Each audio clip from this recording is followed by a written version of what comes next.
Good evening, everyone. Welcome to our SCASD grade 6 through 12 virtual academy. We're just going to take a few minutes here, about 2 minutes or so, to allow some other people an opportunity to log in, and then we will be starting our program. Thank you.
Good evening.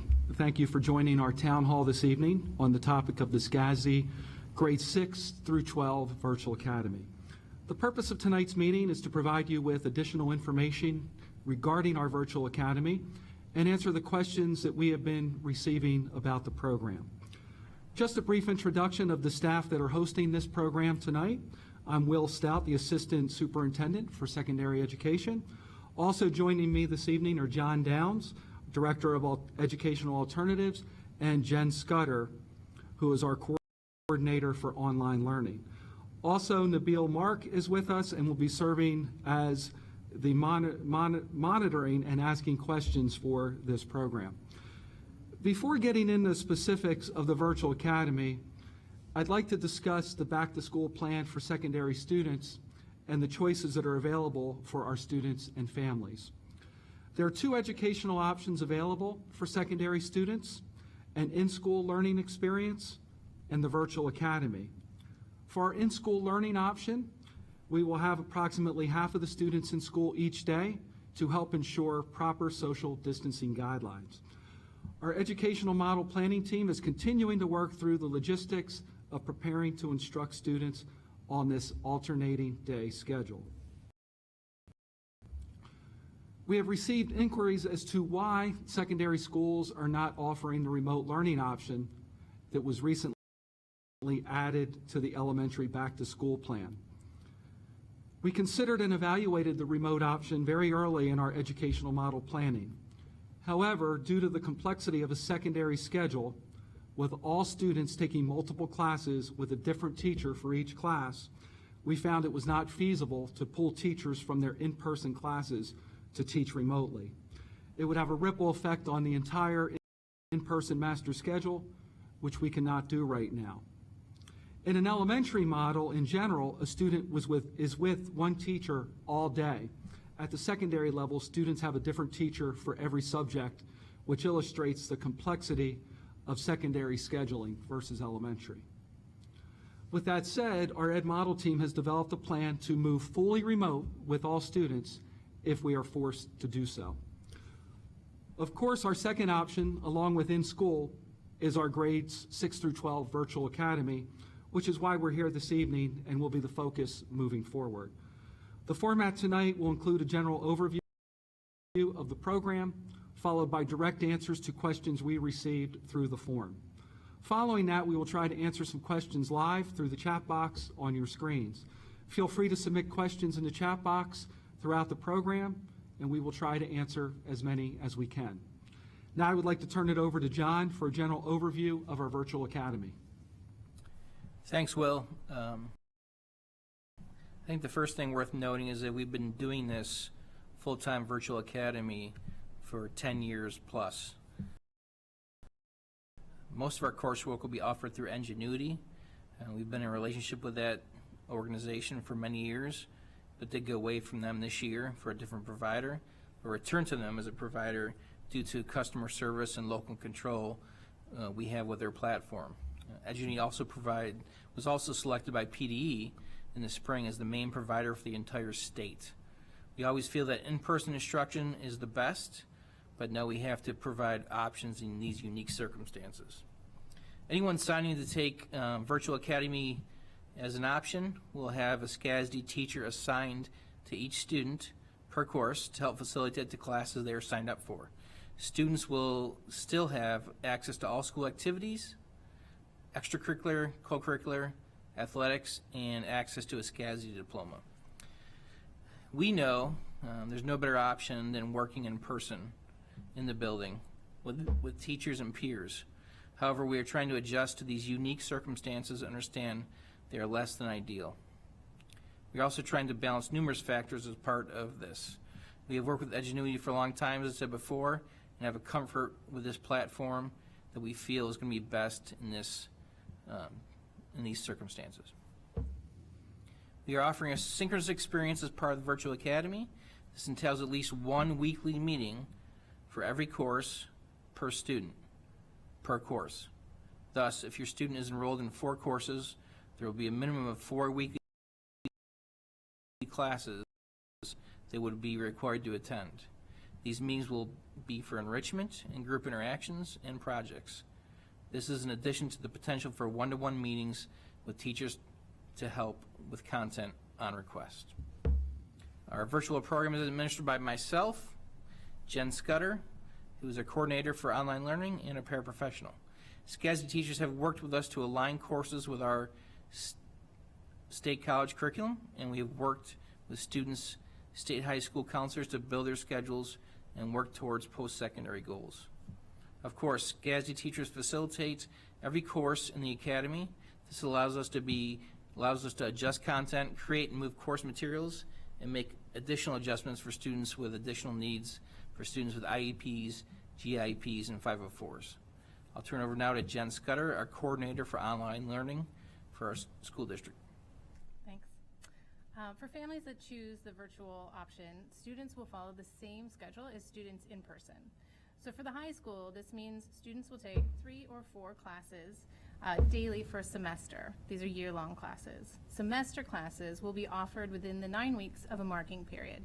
In both cases, in the Virtual Academy, students are working on these classes daily, whereas in person, they would be in school for a day and then working asynchronously for a day.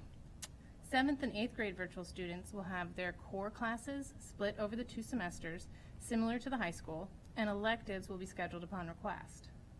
Finally, 6th grade virtual students will follow an everyday schedule, just as the in-person students are. Based on your responses to the HACC survey, we'll be reaching out to your families and setting up a time to schedule your virtual schedule for the new school year. These schedules will be built based on the schedules you had already created for in-school and modified as needed. We're continuing to build out the course catalog and are trying to add as many advanced and AP options as possible, although the catalog is limited by what we can offer from the provider. And finally, as for our teachers, we're still working through the logistics of assigning them, but they will be SCASD teachers certified in the subject area of the courses they will be facilitating. Thanks, Jen. Now we'd like to pivot to our questions and answers part of the presentation. We asked our community to submit questions to the Google form, and we did receive many responses from our community, so we're really appreciative of that. And so at this time, we're going to take those direct questions and answer them. So Jen, this first question is for you. What kind of supports will will be available for students with IEPs, GIEPs, and 504s. Great. As part of the program, we've been working with families to ensure that the plans that they have had in place for face-to-face have been honored as they moved into the virtual environment. Students keep their special education case manager or their learning enrichment teacher. They keep their counselors, and we work with the students' team to create a plan that works for them. John, this question is for you. What kind of opportunities will there be to connect with classmates as part of the virtual academy? And will students get opportunities for collaborative projects or online teams? Once the courses are established and the teachers are established, we are working with teachers to offer one-to-one face experience per week, per course. If parents want to opt out of that, that is something they can certainly do, that system.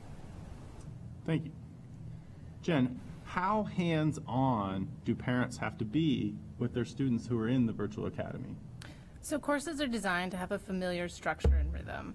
That includes video lectures with checks for understanding, short answer questions, quizzes, tests, labs. Students can work independently within the interface, and they have access to a teacher via email and video conferencing for help with understanding concepts. But it will really depend on your student's comfort level with the technology and the platform as to how much help a parent might need to give. Will, this question is for you. Who are the virtual academy teachers that will be facilitating the courses? Yeah, as John mentioned earlier, and this is very important to us and something that I think distinguishes our program from others, is there will be a SCASD teacher assigned for all virtual classes. Once we determine the number of students enrolling in the virtual academy, then we will assign teachers to cover those classes, just as we do when developing in-class teaching schedules during the school year. I'd just like to follow up with that, Will. We've been hearing some criticism of the Edgenuity and platform, and I just want to make it clear that the teachers, it's different than it was previous years because the teachers are now part of the program, and that's not how it was previously. Can you just expand on that a little bit?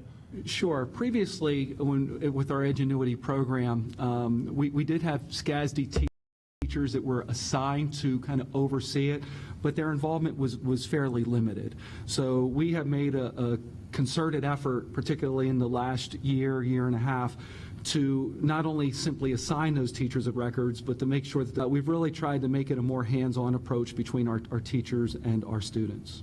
Thank you for that clarification. John, this question is for you. If students choose the virtual academy, will they still have access to their school counselor? Yeah, our goal is to try to replicate as much as reasonable that kids are going to have the same experience they would if they were in the building at that time. So they'll have access to their same school counselor.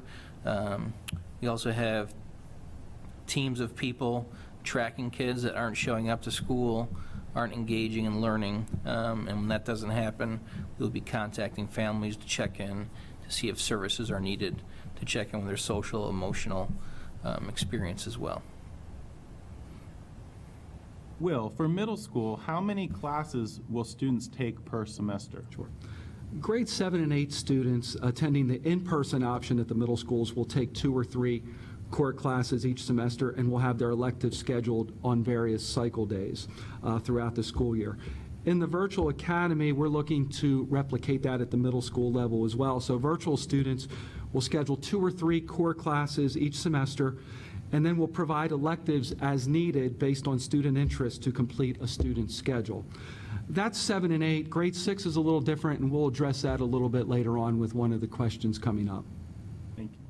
Jen, if my student is in 8th grade and they have already completed Algebra 1, the highest math course that's offered for middle school, can they take a course from the 9-12 options? Yes. If a student in middle school was scheduled for a high school course, they would still have access to that high school course in the virtual academy. And this also is for you about the advanced options. Will there be advanced options in middle school math classes? For example, in person, there's a Math 7 and 7A. Will this also happen in the virtual academy? Yes, and we've been expanding out the course catalog as we've noticed these discrepancies. So when you look in the course catalog, if it says ADV in parentheses, that means there's also an advanced version of that course in addition to the general course. John, Will my student be able to take specialty and CTC classes not listed in the Virtual Academy course? We are working daily to broaden the offerings offered in the catalog to try to align it best with the high school and middle school offerings, knowing that there's still some logistical restraints in terms of what we can offer regarding software and hands-on experiences. This next question's for you, Will. How do electives such as band and music work if a student chooses the Virtual Academy? Sure. The music performance classes, such as band, orchestra, and chorus, are not offered in the Virtual Academy. At this time, we are working with our music coordinator and our music staff to determine how we may be able to offer these music performance classes in our in-person format. If we have the ability to include virtual students in these courses, we will communicate the available options to you at a later time. John, will students have the option to switch to in-person school from the Virtual Academy? Students will have the option to switch to in-person school. Just a logistical concern that we'd have to check class sizes and the timing of that decision. We're looking for semester-based enrollment decisions just because of all the planning that's going into this as we work through all these logistics. Thank you, John. And the natural follow-up to that question is, of course, should the district transition into remote learning as a district as a whole, what would the options for students in the Virtual Academy be? For example, will a Virtual Academy student be able to transition into remote learning? Yeah, if we go to all remote learning, we'd reevaluate everyone's situation at that point in coordination with all principals and people of that sort, teachers and staff. We know that all students and families want to be associated with their kind of home school and their home teachers, and we would do our best to try and make that happen without too much disruption. Thanks. Jen, what is meant by regular class meetings?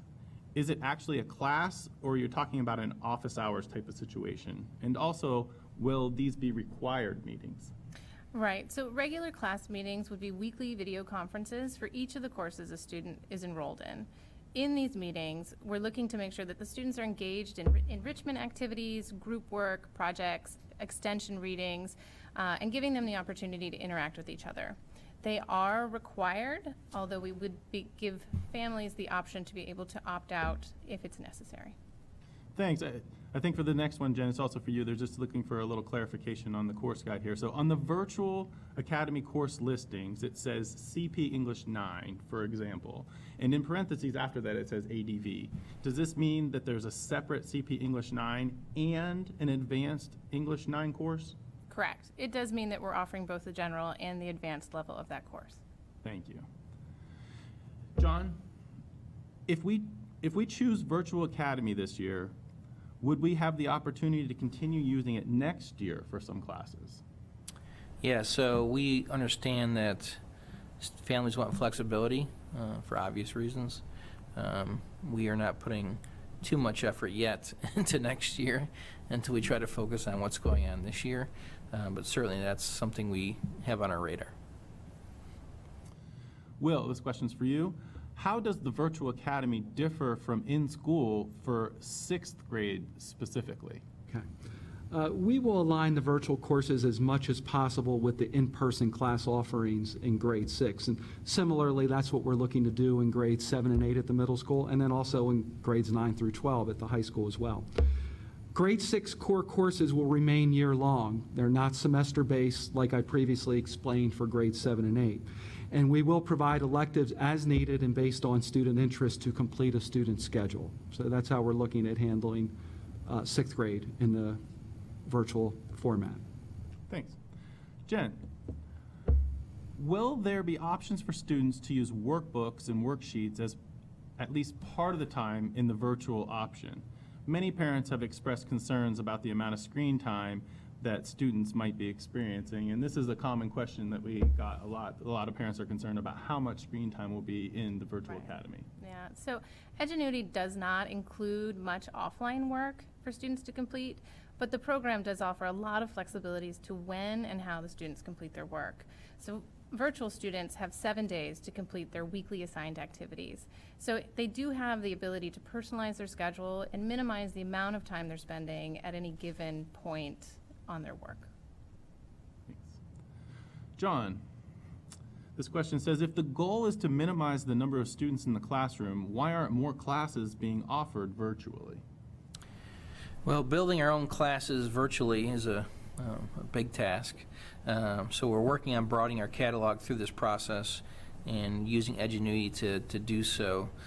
This includes customization, which they allow us to do, adding activities, taking activities out based upon our curriculum as it currently stands. We've been working with SCASD teachers to create district-sourced classes through Canvas as well, like we currently have in health, phys ed, and driver's ed for the high school kids that students are currently enrolled in actually this summer. So this is an important question, Jen. Are teachers part of the development of courses in the Virtual Academy? So Edgenuity courses have been created by the content provider, but we have worked and are continuing to work with our SCASD teachers to ensure that the content aligns with the same content that they're being taught in school. And we're making sure that the teachers say that the content that's in there is content that they would be providing the students as well.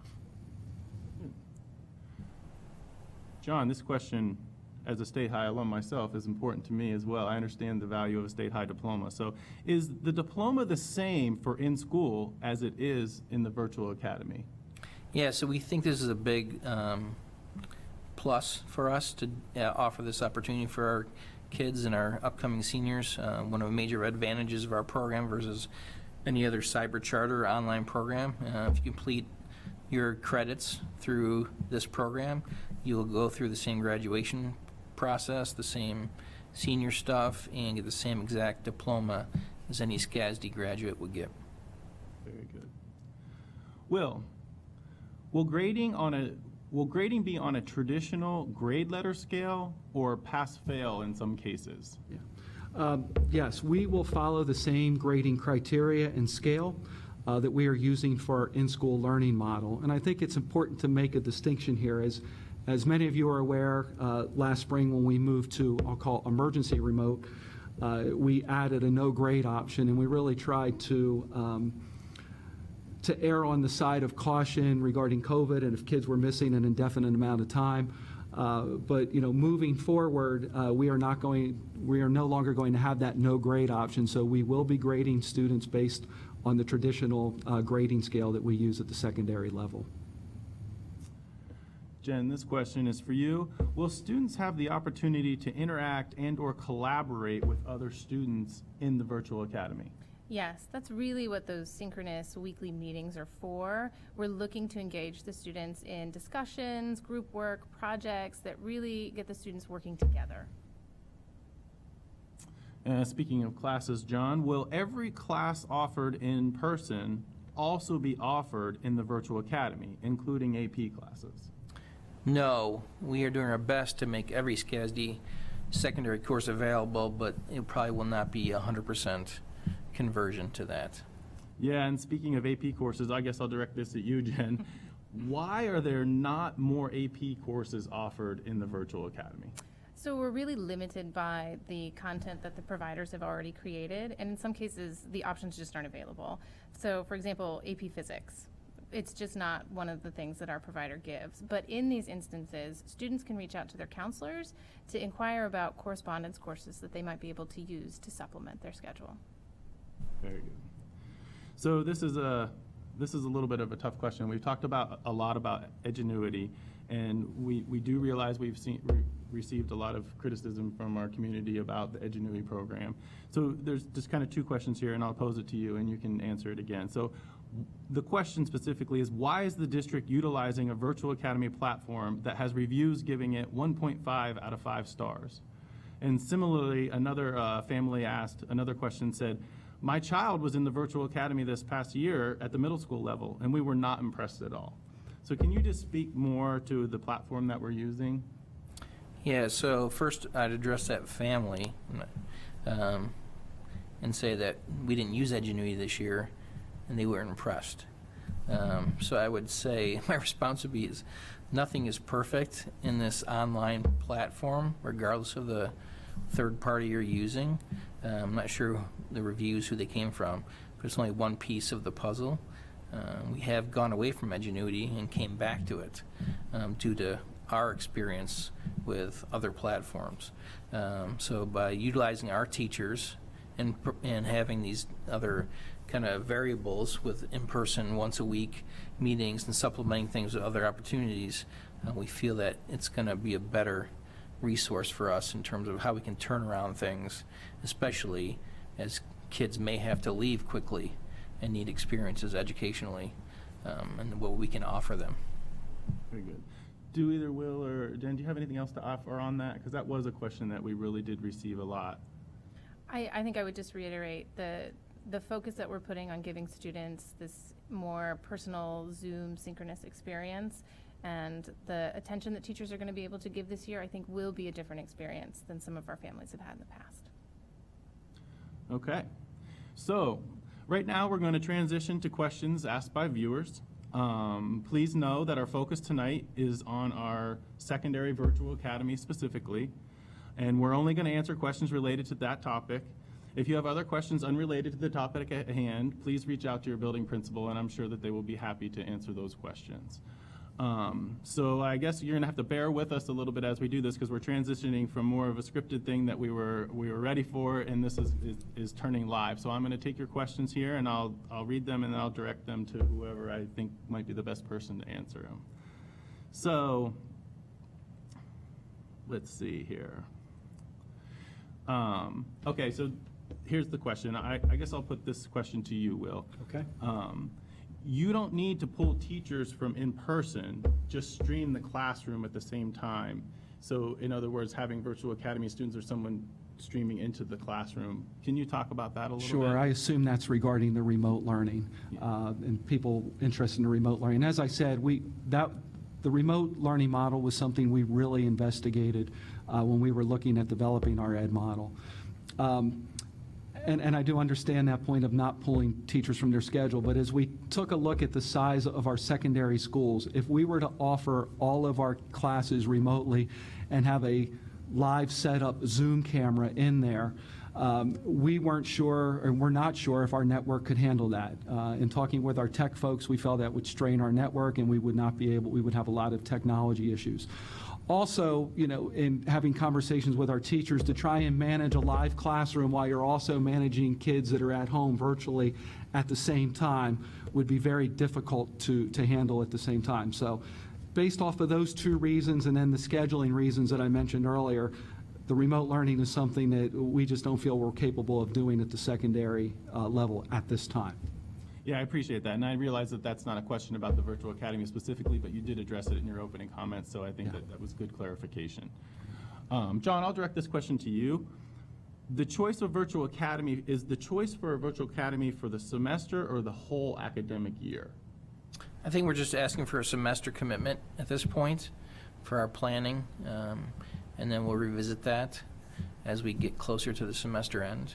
So yes, I think it's for the semester, and as things could change, we would revisit those decisions and try to, our goal is to work with families. I think that's what our point is. So we're not going to rule anything out, but we for logistics, we're trying to ask for a semester commitment. Thank you. Jen? Yeah. So if there are elective courses that are offered by SCASD, but which are not offered by the virtual academy, is there an option for students enrolled in the virtual academy to take them? So at this time, we don't believe we have a way to be able to allow for them to take some courses in the building and some courses virtually.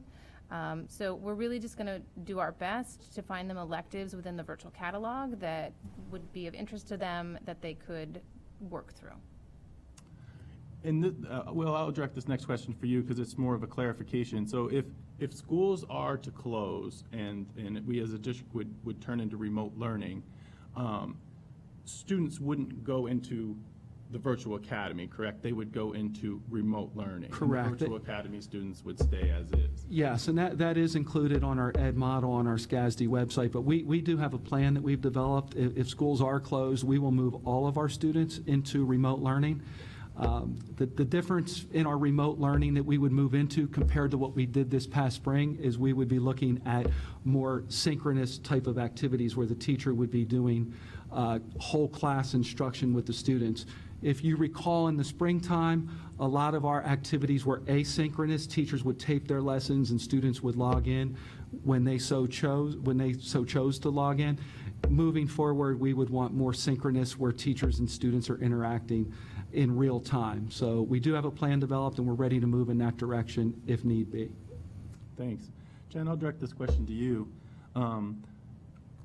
Are the Virtual Academy courses prepackaged online courses developed by the Academy content provider, and then the weekly session with the teacher is to help guide the student through the already existing content?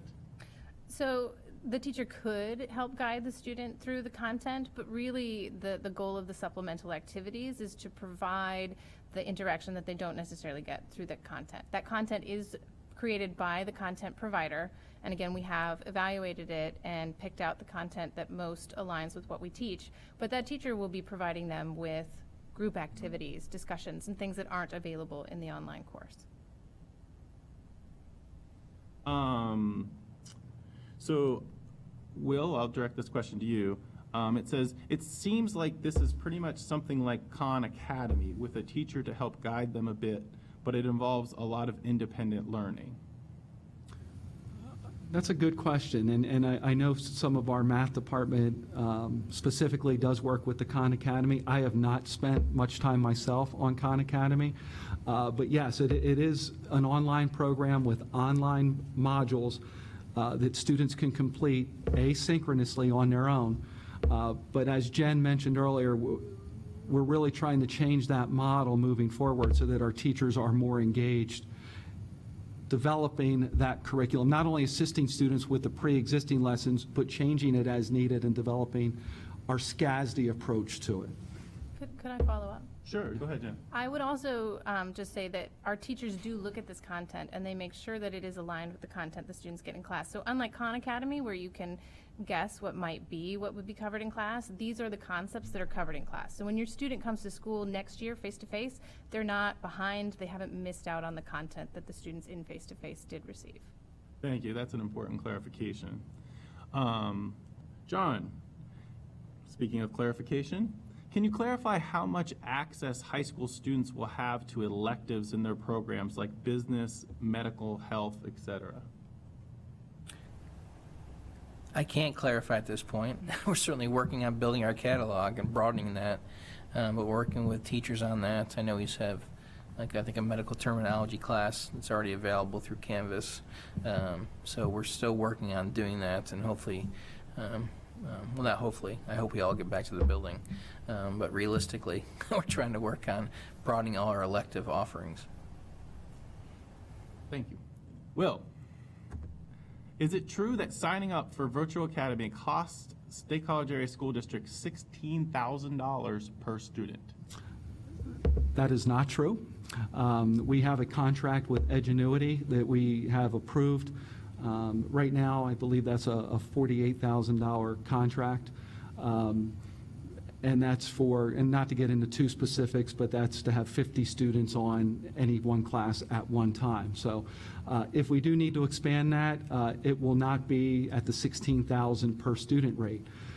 But I will add, for any student who does not select our virtual academy and would go to a cyber charter school, that is approximately $16,000 in funds that leave SCASD and goes to that charter school. So that's where that $16,000 may be coming from, but that certainly is not the expense for us to purchase Edgenuity for our students. Yeah, I think you might have hit the nail on the head there with that last part of the comment. Like, it is about $16,000 if we lose a student to a cyber charter school. Correct. Not if we keep them in our own virtual academy. Yes. Yeah. Jen, we were actually talking about this when we were preparing for this a lot, so I think that I'll direct this question for you. So if an AP course is not offered in the virtual academy, what other options are there out there? So if an AP course isn't available, you can speak to counseling. They already have several providers that provide correspondence courses, and we've been looking at other potential providers of correspondence courses if those providers don't have the courses that you're looking for. So we're talking like Brigham Young University, Keystone School, those sorts of options. Have we had students in the past that have done that? Yes. Brigham Young University and Keystone are approved providers by the counseling office. These are ones that they know and trust for the content they provide. Thank you. Will, you answered the middle school question before, so I'll ask you this question. When will middle school virtual academy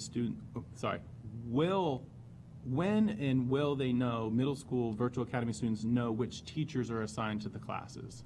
Yeah, that's a really good question. Again, we're really looking forward to next Tuesday and receiving the selections that our parents and students choose. And then at that point, we'll know the number of students selecting Virtual Academy, and then we will make staffing adjustments at that time. I will also add we are gathering information on staff that may have some medical conditions that may not be able to return to the classroom. So obviously, those would be some staff members that we would earmark some of these virtual classes for. But again, there are a lot of moving targets at this point, but it's going to start first with the demand, how many students are interested in that, and then we will make sure that we're able to staff those classes appropriately. And this is just as a follow-up because it's related to this. Someone asked, who is teaching these virtual academy classes? They will be state college school district teachers. Thank you. So this is another thing that we had talked about as we prepared here, Jen, so I'll direct this question to you. Will you please show us an example of a virtual academy course? And I know you had talked about there's some video resources or something. Yeah. So right now we don't have a sample lesson from the provider that we can share out, but we do have a video on the virtual school website that shows an overview of what the platform looks like when you log in, what one of those pre-recorded lectures looks like. So it gives you a feel, and we would certainly take requests via email, and we would try and provide what we could to families looking to get more information. Thank you. John, I'll ask this question to you. As parents, this is a good question from a parent. As parents, we're unable to stay home with our students throughout the day, right? So will students be penalized if they miss their weekly class meetings? No, I think that's a perfect question. As a parent of 3 kids in the district, I can feel that stress with 2 working parents. So that's the point. We'd say they'd fill out the form to opt out. I think one thing we're trying to avoid is kids causing stress between kids and parents, because I know that was a big piece of feedback we got from the spring. So if parents are okay with it, and I think we'd be okay with it, it's not ideal, but understand that they would not be penalized. They just have to fill that form out to miss those weekly meetings. Right, and just to follow up and for more clarification, we did say earlier that they would have 1 mandatory weekly meeting per class, correct? So I think this question is geared With an opt-out.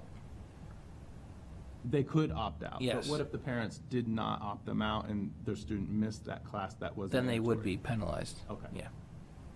And I would just add, Nabil, it's like any situation. We encourage, students and families to communicate with the teacher. If there's an extenuating circumstance and you have to miss 1 class meeting, communicate that back with the teacher. We realize these are very unique times, and we will be flexible. But what we heard loud and clear from our community surveys was that people wanted more synchronous interactions with the teachers, and we didn't Structure, offer yeah. much of that in the spring. So we're trying to incorporate more of that synchronous learning in our new model. So Jen, this next question's for you. What kind of support is available for ESL students in the Virtual Academy? That's a good question, and I'm going to be honest and say that's not one that we have had much experience with. That's not to say that we wouldn't work with the ESL teachers to try and work out the plan that would work out best for that student. Edgenuity does have a tool within it that will translate the content into multiple languages. So that is a pre-existing help that students have. And since the content is already pre-created, all of that content will be translatable. John, I'll direct this next question to you. I mean, we've talked a lot about the flexibility of the virtual academy, but this parent wants to know, will the virtual academy provide students with structure or guidance on how to set up their daily work, such as suggesting a daily timeline for how much time they spend on each course or classes? Yeah, so it's not much as timeline as activities completed. Is we ask students to complete so many activities per day, but we can create what we call a pacing guide for students that know, okay, I have to get these 5 things done today in my Algebra 1 class or whatever it may be. So we can certainly assist with that without question. And to follow up, Edgenuity also puts some of those pieces in place. So we're going to be inputting the State College Area School District calendar, and it will pace out their courses similar to how we're doing it. So a student will get a list of things that they should be doing for their classes each day. Yeah, and a visual. So every day they'll log in, and their parents can log in, and they can get daily progress reports and see kind of basically a bar graph across to see where they're at. If they're ahead of pace, behind pace. And so that's another reason for going back to them, because the logistics and the visuals were really helpful. Very good. Will, I'll direct this question to you. So is there the flexibility to allow, say, a 6th grader to take a language if they test in? In other words, can we accelerate our kids if we feel that will be important for our kids to remain engaged? It's a good question, and I think I will punt that over to Jen. I know we had some discussions, regarding based around foreign language and that possibility. I know we're trying to be as flexible as possible, but she's the person that does the scheduling for that. So Jen, I will hand that over to you. So we're looking to replicate what happens in 6th grade, which is where they get to experience all of the languages so that they pick one to commit to in like that middle school 7th, 8th grade time frame. We don't have that class currently built, but I think it would be important to replicate that experience in the virtual academy as well. Thank you. So I'm going to ask this again because this keeps going up, and I know we've said it several times, but we're here to answer these people's questions, so let's just say it one more time. Will, I'll give it to you again. So one thing that is super unclear is who are the teachers in the virtual academy? I guess maybe one thing that we could clarify is, like, if a teacher is assigned to facilitate virtual academy classes, are they also teaching classes in the in-school experience too, or are they only virtual academy teachers? Can I answer this? Yes, John. Sure. Yeah, so I'm getting these questions because I'm also the principal of the Delta program, and getting a lot of questions like, will they still have their Delta teachers? We can't guarantee that. And so we can't guarantee you're going to have the same teacher you would have in the in-person experience. So that's the stuff we're kind of working through right now, is to see who the teachers, the staffing situation, the student situation, and trying to figure out all that together, what the need is, what the demand is, and what our staffing issue. So you can't be guaranteed you'll have the same teacher you would have had in 7th grade at Mount Nittany that you would have if you were in person. Will, you want to add to that? And I would just add, it is going to be dependent on the number of kids. We could have some teachers that, and again, it's all based on the number of students that select this option. If we have 100 students that select 9th grade English, that we may have one teacher that we pull off to teach all sections of those students that would have no in-person classes. If we have 20 students, then likely we're going to have a high school teacher that's teaching 4 regular classes, and we would give them a section for online learning. So again, it's all dependent on the number of students that select these options. If we have enough interest that we can free up one teacher to teach all those classes, we will do so. But again, if we have smaller numbers, then we will only free up one section for a teacher. If it would be a real small number, 4 or 5, then we would add that to a teacher's existing schedule. So again, it's hard for me to answer, only to say it depends on the amount of students enrolled in the course. This is a long presentation, and I don't expect everybody to watch the whole thing through. So this question right here, I'm just going to ask, and I'll answer it my question because it's an easy one. My son will be a senior in the fall. If he's in the virtual academy, will his diploma be from SCASD? And yes, if you graduate from the virtual academy, you indeed will get a State College Area High School diploma. So I'll direct, and along that line, John, I'll give you this question. Will a student's transcript reflect that it would be the virtual academy student? Is there a differentiation between a virtual academy student's transcript versus an in-school? The only really differentiation is in your transcript, there's building numbers along the bottom that associates like what class you took that course through. But I've never seen an instance where that prevented, obviously, and we'd probably, at this point, working with the school counselors, and we're all in this unique circumstance, attach a letter or something of that nature why this kid took this course, but it would still be a state college letterhead and state college transcript, either Curtis Johnson or John Downs' signature on the bottom. And so, no, the transcript would not be any different, minus the building number would be 84 probably versus 80 or 88. And again, I would just like to say we're getting a lot of questions in here about things that aren't related to the virtual academy. We're sticking on topic tonight. This is a virtual town hall about the virtual academy specifically. So while we appreciate your feedback in the chat about other topics, we're not answering those right now because this is about the virtual academy. But please reach out to your building principals directly, and they will be happy to answer any questions you have about all of our options for this fall. So I'll direct this next question to you, Jen. The tests and quizzes, will they be the same in the virtual academy as they would be in-school learning? No, the tests and quizzes are built by the online provider, just like the content is. So for the most part, tests and quizzes generally have multiple choice questions. They don't tend to include short answer questions. The short answer questions are included within the content itself so that they're part of the check for understanding to get to the quizzes and the tests. And again, I know that this is getting along. We're almost out of time here, but like this is another question we've had before, but people keep asking it, so let's just say it again.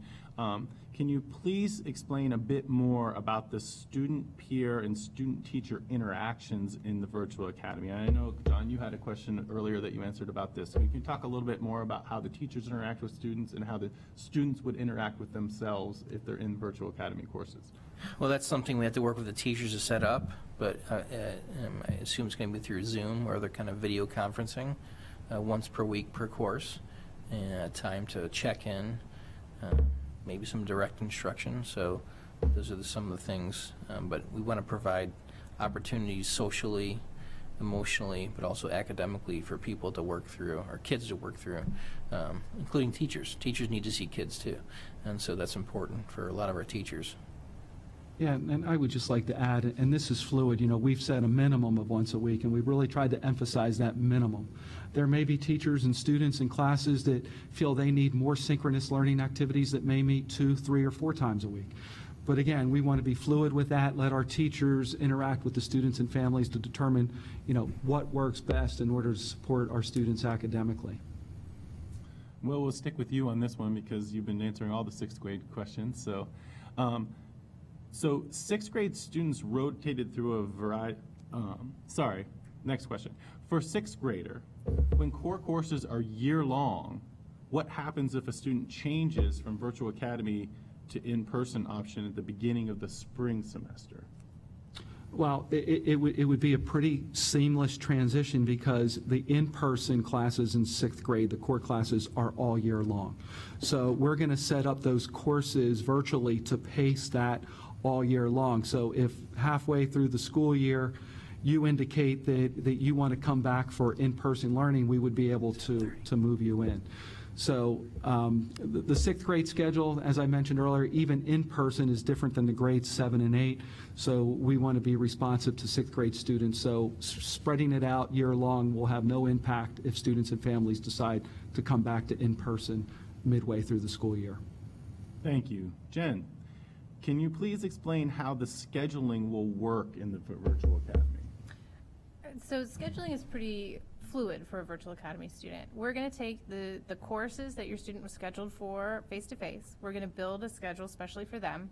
Every course has a specific number of activities the student has to work through to complete the course. Once we know your student's course schedule, we figure out how many activities they need to complete by the deadline, and we pick a daily and weekly number for your student to hit to stay on target to finish their classes on time. Your student has 7 days every week to finish their weekly activities. Now, there are things that your student can do to help build themselves a schedule, and we do have some suggestions and tools to help students build out a schedule for themselves. And the Zoom or video conferencing sessions should also help your student stay on pace. So, Jen, I'll just stick with you on this one. So, if enough students enroll in the virtual academy, would it be feasible to create more synchronous experiences for them, more than one meeting class per week? Yeah, I think so, and that's where we want to keep that flexibility. That one is a minimum, but if we do find that it is a group of students and they do have the ability to meet more frequently and that they want to be able to meet more frequently, that is absolutely something the teacher can arrange. Don? If we choose to do the virtual academy for the fall, do we have to do the virtual academy in the spring semester as well? No. And that's why we're trying to align our schedules together with the 4x4 block. So that's something we would work with the counselor on. But no, I don't think you're committed for the year to do that. Obviously, it's a big decision for all families, depending on your situation. So no, we're asking for a semester commitment. Yeah, it is a big decision for all families. That's why we're here. We're really trying as best we can to give our families as much information as we truly can so that they can make the most informed decision. And we recognize that we're not going to have the answers to all the questions right now, but we really are trying to give you as much information as we possibly can. So Jen, I'll ask this question to you. How many electives do middle school kids choose in the virtual academy? There is a very limited number of selections for virtual middle school electives. I believe there were 5 or 6. One of the things that we have discussed is the fact that electives aren't necessarily required for middle school. So if the electives don't align with interests that your students have, they don't necessarily have to be scheduled into that student's schedule. But we are trying to find electives that hopefully will cover a breadth of interests so that the students do have that enrichment stimulation. And while that was a middle school question, could you answer it for high school as well? Again, we are limited by what the provider gives us as far as the elective courses. So we do try and find the electives that most align with what your student is interested in. So they're still getting their elective credits and they're still working towards their graduation requirements. But of course, they're not going to be as extensive as we have in the state high catalog. And I'll stick with you on this question too. Will the course guide, when will the course guide for Virtual Academy be released, since we cannot change the decision after July 20th? And I'd just like to clarify that our deadline isn't the 20th anymore. 21st. 21st. Just so everybody knows, you need to make your decision by July 21st, and you can change your decision anytime up until July 21st. That also is a point of clarification. So back to the question. So the course catalog is actually already online. You can link to it either from the secondary website that was put out by the curriculum department, or you can go right to the Virtual Academy website on the SCASD website, and the course catalog is there within the Virtual Academy pages. But I think it's worth noting too, Nabil, that we're going to work with families to be as flexible and forthcoming as possible with everything we have. So I think that's an important variable. Yeah, Obviously, we want to collect data and get numbers for planning, but we're going to be flexible with families. Thanks, John. I'll stick with you for this question, and since you're on here. What about my special needs child? Will he still have an IEP for math and reading? Yes. And also, I would say they do still have access to their special education case manager as well. This past spring, we were able to create accommodations for students to be able to have study skills like interactions with their case managers as well, and we will certainly be trying to replicate that this coming school year. Yeah, and I would reiterate that just like it was a school counselor question earlier, that we'd also want to associate them with their case manager and their home building as much as we possibly can. And I think those folks have already reached out to most families too. So Jen, I'll direct this question to you because it's pretty similar to another question we had that you answered. I'm not familiar with Edgenuity and its interface. Do you have a demo or video of what the interface will look like for students? Yes, on the Virtual Academy website, at the SCASD website, there is an introductory video that you can watch to take a look at the platform, and it does explain the interface when the students first log in, shows the pacing guide and what the information on there means, shows what the sample lecture might look like. So it's a good place to start. It's about a 7-minute video with a pretty good overview. And Jen and I will be sending an email out, maybe through you, New Beetle, in the next few days, if not tomorrow, about just some summary of this conversation and also some links to these sources, Good. resources. Yeah, our plan is to follow up and share the video, the course guide, and specific contact information with all of our 612 families in case they couldn't tune in tonight. So Jen, this sounds like a question for you. In the spring, does my child have to return to in-school if there are no more advanced placement classes available in the virtual academy? What if, and then of course, what if there's not space in school? So Right, how would you yeah. answer that? That's a good question, and that actually Will might be able to speak more to the master schedule, because I don't know that all AP courses will be offered at the springtime. I mean, a student might try to save their electives for that, but I don't know that that would be the best, or their AP courses for that time frame, but I don't know that would be the best choice. And in that case, you would reach out to your counselor to talk about correspondence opportunities outside of the district to help meet those courses. Does that sound correct? Yeah, and I would just say we're still, again, building the master schedule based off of the requests that we get by the 21st. So as far as which semesters our AP courses are offered, they're still working on building that master schedule. I'll just stick with you, Will, on this one. It's another repeat question, but we're coming up against an hour here, so we're going to have to end shortly because we wanted to limit this to an hour. We'll ask a couple more questions and then we'll wrap it up. But if our entire school district goes into remote learning, can a virtual academy student switch into remote learning? I'm going to say that depends. I'll use our solicitor's language. We want to be as flexible as we can be. So if we're able to do so, and it aligns with where we're at in our in-person curriculum, we want to be responsive to the needs of students and our families.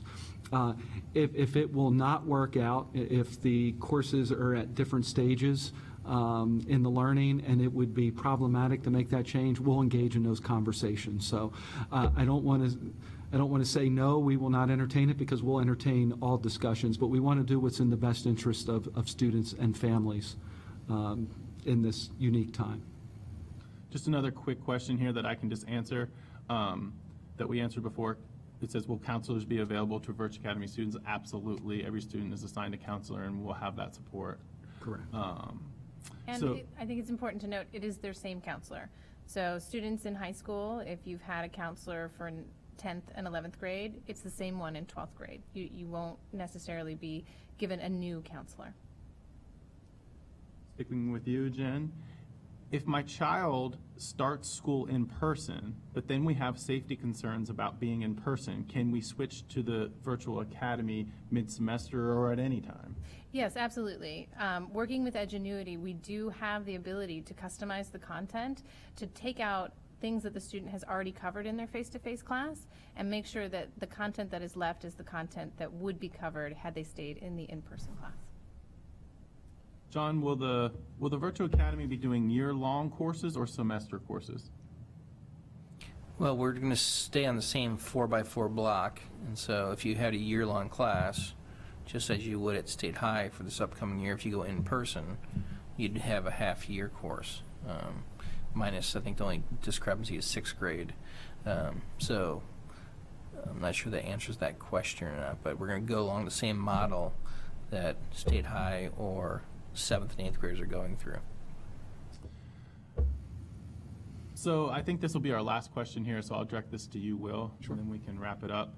So I'm at 7 o'clock right now, so that will be 1 hour.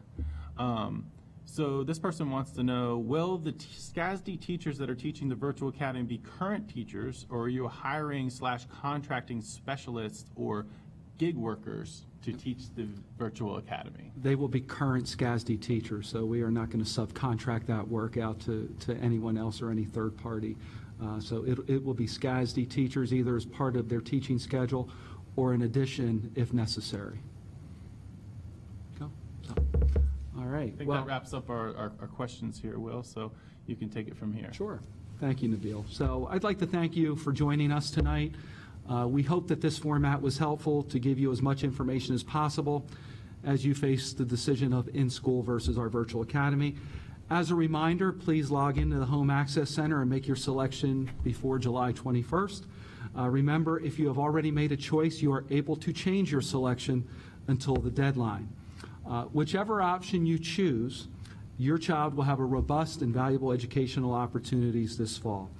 As a reminder, specific details regarding the in-person and virtual academy options are contained in the SCASD back-to-school secondary plan that is located on the district website, and that was also in the email that Dr. O'Donnell sent out district-wide last Friday. Please know that our teachers, staff, administrators, counselors, and everyone involved will be here to support every student through the 2020-2021 school year. Lastly, thank you, Jen, thank you, John and Nabil, and our IT team for helping to put this presentation together. Your work is greatly appreciated. Thanks for tuning in, and have a great night, everyone.